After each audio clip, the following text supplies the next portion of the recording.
Hello বন্ধু বান্ধবীরা, এখন সবাই কি করছেন? আমি এখন করছি রান্না। আজকে একটা দারুণ জিনিস রান্না করছি, তো আপনাদের সবাইকে দেখাচ্ছি। তো এখন আমি রান্না করছি ঢ্যাঁড়স দিয়ে, আর এই যে প্রেসারে আলু হয়েছে, আলু দিয়ে ঝাল। ঢ্যাঁড়স দিয়ে আলু দিয়ে করছি ঝাল, যেটা আমার একদমই পছন্দ না, তাও আমাকে করতে হবে, কারণ ঘরের সবাই পছন্দ করে, আমি একমাত্র পছন্দ করি না। কিন্তু সব জিনিস খাওয়াটা তো উপকার। আর আরও অনেক কিছু হচ্ছে, যেমন দেখুন। আর এই যে হবে মাছ দিয়ে ঝাল, মাছ দিয়ে ঝাল হবে, আর এখানে লাল লোটে শাক দিয়ে হবে তিল দিয়ে। এই যে তিলটা আমার দিয়ে দিয়েছি, এরপর আমি শাকগুলো দিয়ে দেবো এর মধ্যে।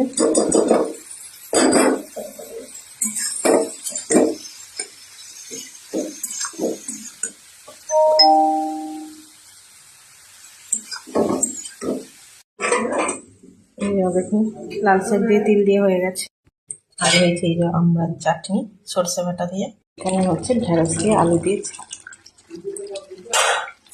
লাল লাল ঝাল। ঢেঁড়স দিয়ে আলু দিয়ে লাল লাল ঝাল। তোমরা যদি কেউ খেতে যাও তাহলে আমাদের বাড়ি চলে আসতে পারো। তো আজকে আমি টাটা, বাই বাই।